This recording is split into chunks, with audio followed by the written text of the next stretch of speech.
Welcome ladies and gents, Chris Andre here. You can find me at BetBoxing on Twitter. Of course, you can subscribe to the channel Let's Talk Boxing. A quick one, let's talk about Rivera Martin.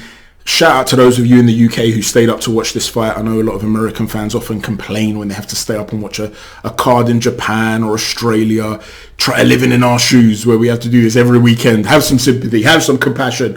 But for those of you that did stay up, I'm sure you'd have really enjoyed the performance of Frank Martin. I didn't bring a preview for this fight. As I've been saying, I'm pretty much a write-off in December. I've been so busy with work. But whenever anyone's asked me for a preview, I have given a very detailed response on Twitter.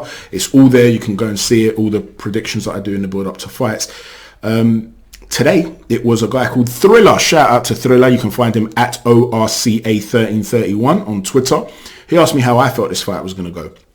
And I responded to him to say, Rivera Martin's a good fight. Martin is very good at closing the range behind the southpaw stance and then really working the body. His head doesn't always come off the line enough though. So if you go at the same time as him or immediately after him, you can land. But that can involve getting into his type of fight. Rivera can fight up close too, so he won't panic in those scenarios. But the arc of his wide shots is wider than Martin's. And so he could be landing second in those exchanges. Martin could be getting off first, which is obviously not good for Rivera.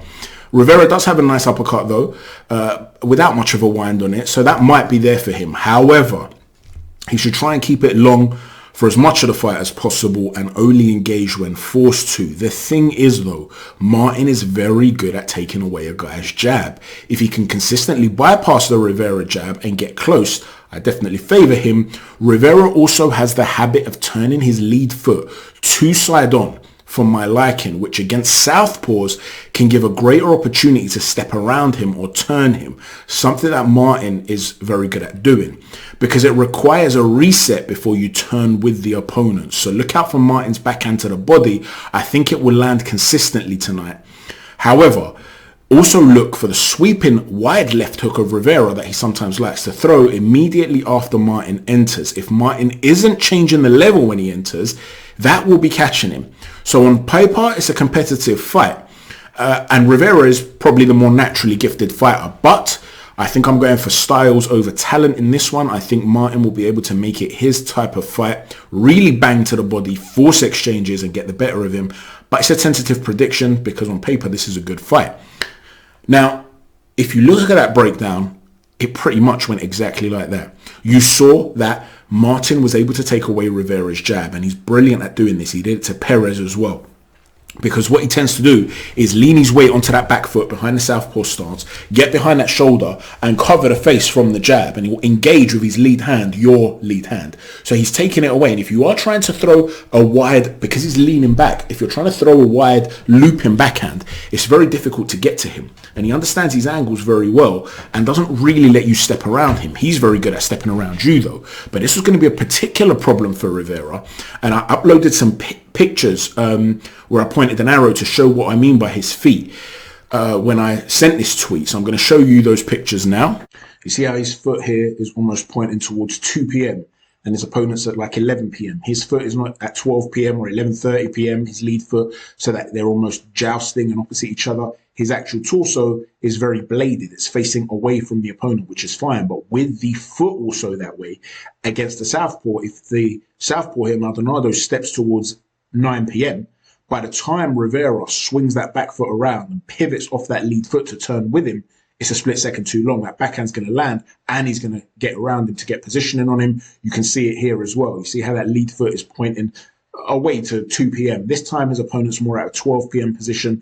But again, all it takes is a little throwaway lead hook to line up the backhand. And by the time this guy turns with him, he's potentially taken a step to come further towards Rivera's own left, which requires an additional moment for a reset.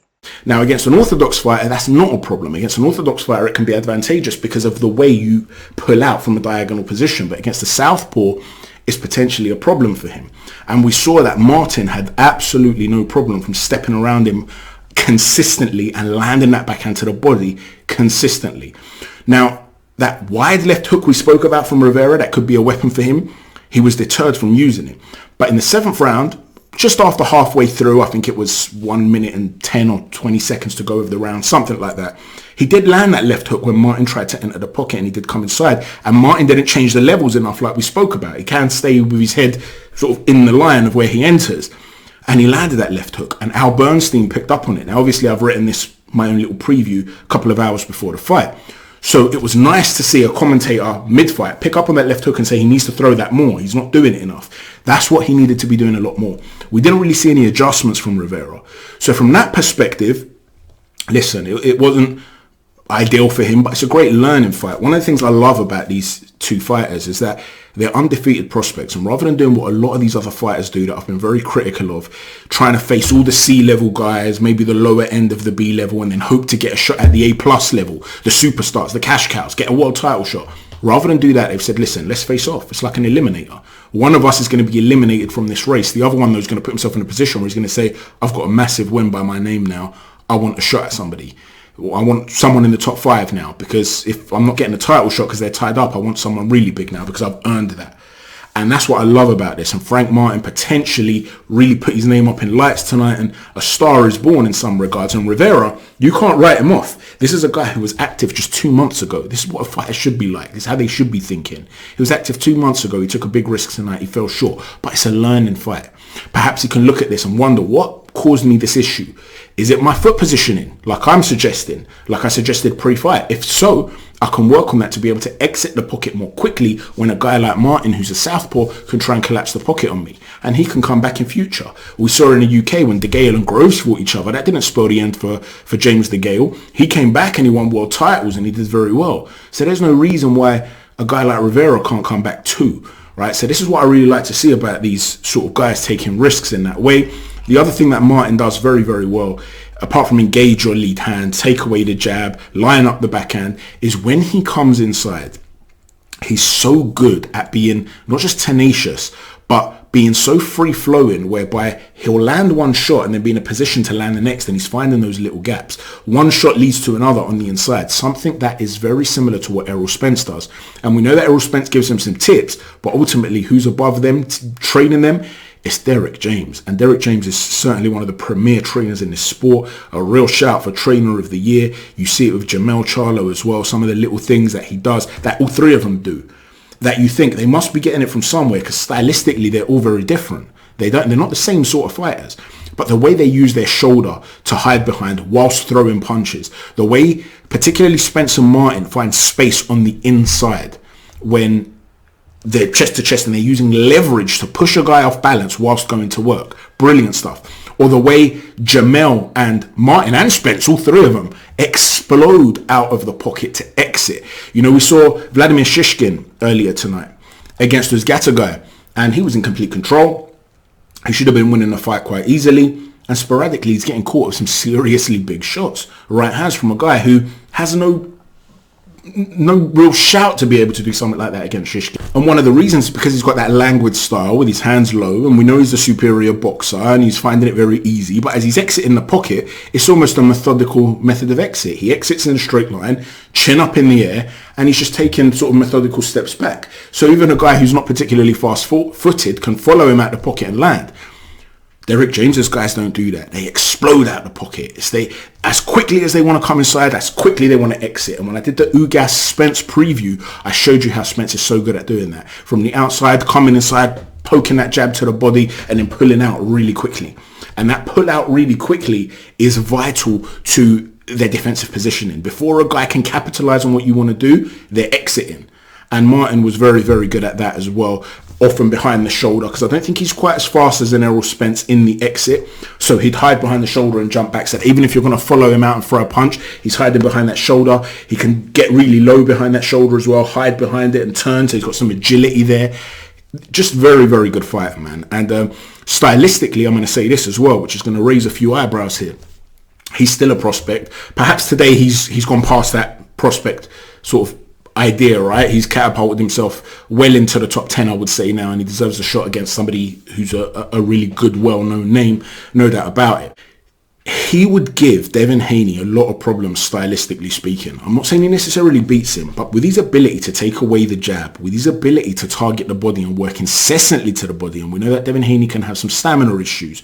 Yes, he's a lot technically more astute than a guy like Rivera. He's better at taking the pocket away, so you're not going to enter the pocket as easily as you would against a Rivera. He's a lot physically stronger, so can tie you up. His jabs, I mean, they've both got very good jabs, but Devin Haney is almost prodding with that jab. He varies the speed of it. He uses a lot more feints than Rivera does, so he does a lot more things than Rivera. He's a much better fighter, don't get me wrong. At this stage, Rivera is still a very talented prospect, but at this stage, we know that Haney's above him. Nonetheless, if you're able to take away that jab, come inside, bang that body, we know that Devin Haney can have some stamina issues. There are also still some questions about Devin Haney's durability. He's yet to face a banger. He's yet to face a guy who's heavy-handed.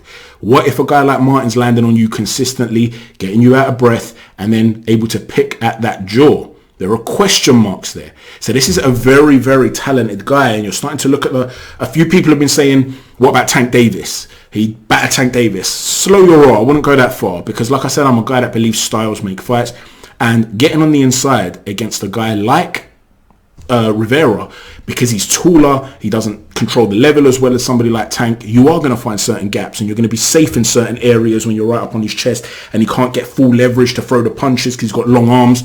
With Tank, that doesn't really apply. He can use his arms quite well to generate space and separation, and we know he can pick some really hard punches, whether they're over the top hands, sort of up jab trajectory type of right hands or uppercuts. You could get yourself into a lot of problems trying to enter the pocket and rushing in on Tank. So let's slow our roll with that. I'm not saying he doesn't beat Tank. He's a test now for anybody at lightweight, I would say. But I still think stylistically Tank will look at that and he'll say, yeah, I'm all right with Martin. And he actually put out a tweet to say, they're all food for me, these guys, which, okay, what else are you going to say? But stylistically, Devin Haney, that could potentially be a bit of a banana skin for Martin. I don't expect him to fight. I think after Lomachenko, he's likely to move up, right? But we're just talking here. Let me know what you think, ladies and gents, about everything we've spoken about with regards to Derrick James. What a trainer he is, by the way.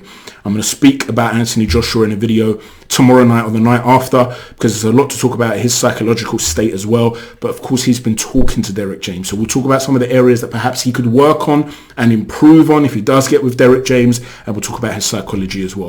Thanks for watching, everyone. Please don't forget to hit a stiff jab on the like button, a right cross on the subscribe button, and an uppercut on the notifications button. Thanks for watching. Chat to you soon. Take care. God bless.